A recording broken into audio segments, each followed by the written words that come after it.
Hi friends, welcome back. ഇന്ന് നമ്മൾ നോക്കാൻ പോകുന്നത് കോസി കെയർ ക്രീമിനെ കുറിച്ചിട്ടാണ്.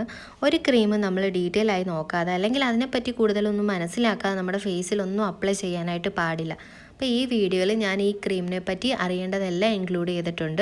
അതുപോലെ ആദ്യമായിട്ടാണ് നിങ്ങൾ എൻ്റെ ചാനൽ കാണുന്നതെങ്കിലും നിങ്ങൾ ഇതുവരെ സബ്സ്ക്രൈബ് ചെയ്തിട്ടില്ലെങ്കിലും പ്ലീസ് സബ്സ്ക്രൈബ് ആൻഡ് സപ്പോർട്ട്. അതുപോലെ ഞാൻ ഈ പറയുന്നതിൽ എന്തെങ്കിലും നിങ്ങൾക്ക് യൂസ്ഫുൾ ആയി തോന്നുകയാണെങ്കിൽ ഉറപ്പായിട്ടും ലൈക്ക് ചെയ്യാനും മറക്കരുത്. കോസി കെയർ ക്രീം എന്ന് പറയുന്നത് ഒരു സ്കിൻ ലൈറ്റനിങ് ക്രീമായിട്ടാണ് നമ്മൾ ഉപയോഗിക്കുന്നത്. ഈ ക്രീം മാനുഫാക്ചർ ചെയ്തിട്ടുള്ള വിസ്കോസ് ഫാർമസ്യൂട്ടിക്കൽസ് ആണ്. അതുപോലെ തന്നെ ഇതൊരു 15 ഗ്രാം ട്യൂബിൻ്റെ റേറ്റ് വരുന്നത് ഏകദേശം ഒരു 200 രൂപയിൽ താഴെ വരുന്നുള്ളൂ. പിന്നെ ഇതിൻ്റെ എക്സാക്റ്റ് ഒരു റേറ്റ് നമുക്ക് പറയാൻ പറ്റില്ല. കാര്യം ഇങ്ങനെ വേരി ചെയ്യുന്നതുകൊണ്ട് കറക്റ്റ് ഒരു എമൗണ്ട് നമുക്ക് പറയാൻ പറ്റില്ല. അതുപോലെ ഈ ക്രീമിനകത്തുള്ള കണ്ടൻറ്റ് എന്തൊക്കെയാണെന്ന് നോക്കാം. കോജിക് ആസിഡ് വരുന്നുണ്ട്, ഗ്ലൂട്ടാത്തയോൺ ഉണ്ട്, നിയാസിനമൈഡ് ഉണ്ട്, ആൽഫ ആർബ്യൂട്ടിൻ ഉണ്ട്, വൈറ്റമിൻ സി ഉണ്ട്.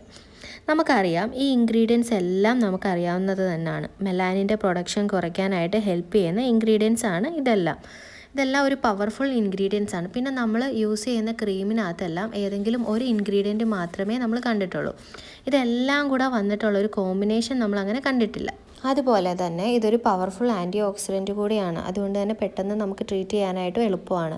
എന്തൊക്കെ ട്രീറ്റ് ചെയ്യാനായിട്ട് കൂടുതലും നമ്മൾ യൂസ് ചെയ്യുന്നതെന്ന് വെച്ചാൽ നമ്മുടെ ഡാർക്ക് സ്പോട്ട് റെഡ്യൂസ് ചെയ്യാൻ, ഏജ് സ്പോട്ട് റെഡ്യൂസ് ചെയ്യാൻ, പിഗ്മെൻറ്റേഷൻ ഉണ്ടെങ്കിൽ അത് മാറാനായിട്ട്, പിന്നെ നമ്മുടെ അൺഈവൻ സ്കിൻ ടോൺ ചേഞ്ച് ചെയ്തിട്ട് നല്ലൊരു ഈവൻ സ്കിൻ ടോൺ കിട്ടാനായിട്ട്, സൺ ഡാമേജിൽ നിന്ന് നമ്മുടെ സ്കിന്നിനെ പ്രൊട്ടക്റ്റ് ചെയ്യാനായിട്ട്, പിന്നെ വ്രിങ്കിൾസ്, ഫൈൻ ലൈൻസ് ഒക്കെ ഉണ്ടെങ്കിൽ അതൊക്കെ റെഡ്യൂസ് ചെയ്യാനും ഒപ്പം കൂടി തന്നെ നമ്മുടെ സ്കിൻ ഒന്നും കൂടെ ബ്രൈറ്റൻ ചെയ്യാൻ വേണ്ടിയിട്ടൊക്കെയാണ് നമ്മൾ ഈ ക്രീം യൂസ് ചെയ്യുന്നത്.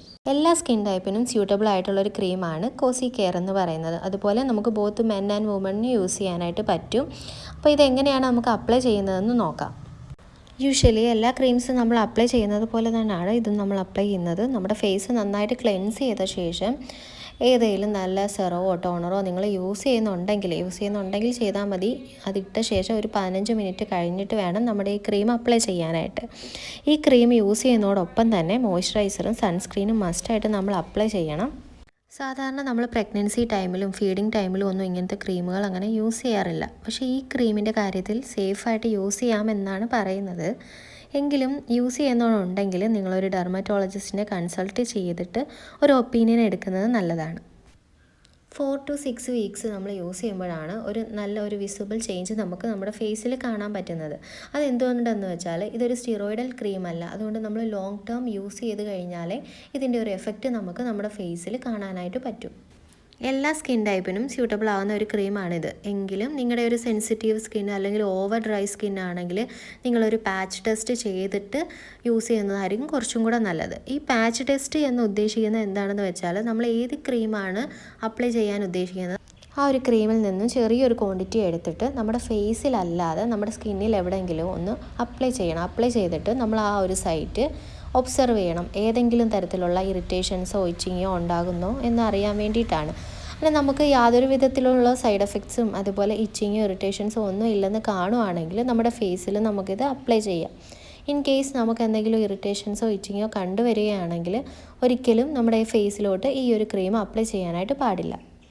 ചിലർക്ക് ഈ ക്രീം യൂസ് ചെയ്തിട്ട് ചെറിയ രീതിയിലുള്ള സൈഡ് എഫക്ട്സ് ഒക്കെ ഉണ്ടാക്കാറുണ്ട്. അങ്ങനത്തെ എന്തെങ്കിലും കണ്ടീഷൻ നിങ്ങൾക്ക് വരുവാണെങ്കിൽ തീർച്ചയായും ഒരു ഡെർമറ്റോളജിസ്റ്റിനെ കൺസൾട്ട് ചെയ്തിട്ട് ട്രീറ്റ്മെൻറ്റ് എടുത്തിട്ട് അത് പെട്ടെന്ന് തന്നെ ക്യൂർ ആവുന്ന എന്തെങ്കിലും സൈഡ് എഫക്ട്സ് ആയിരിക്കും. അതുകൊണ്ട് നമ്മൾ വെച്ചുകൊണ്ടിരിക്കാനായിട്ട് പാടില്ല. വെച്ചുകൊണ്ടിരുന്നു കഴിഞ്ഞാലാണ് ഈ ഒരു പ്രശ്നം നമുക്ക് ഒന്നും കൂടെ വൾഗറായി പോകുന്നത്. അതിന് മുമ്പ് തന്നെ ട്രീറ്റ് ചെയ്ത് കഴിഞ്ഞാൽ മാറാവുന്നതേ ഉള്ളൂ ഈ ഒരു പ്രശ്നങ്ങളൊക്കെ. അതുപോലെ എപ്പോഴും പറയുന്നത് പോലെ തന്നെ സൺസ്ക്രീനും മോയ്സ്ചറൈസറും 2-3 മണിക്കൂർ ഇടവിട്ട് നമ്മൾ റീഅപ്ലൈ ചെയ്യണം. റീഅപ്ലൈ ചെയ്തില്ലെങ്കിൽ നമ്മുടെ ഫേസിൽ കുറേയൊക്കെ ഡാമേജ് വരാനുള്ള ചാൻസ് ഉണ്ട്. അപ്പോൾ ഇത്രയൊക്കെയാണ് എനിക്ക് കോസി കെയർ ക്രീമിനെ കുറിച്ചിട്ട് പറയാനുള്ളത്. വീഡിയോ ഇഷ്ടപ്പെട്ട് കഴിഞ്ഞാൽ ലൈക്ക് ചെയ്യാനും ഷെയർ ചെയ്യാനും സബ്സ്ക്രൈബ് ചെയ്യാനും മറക്കരുത്. അപ്പോൾ താങ്ക്സ് ഫോർ വാച്ചിങ്.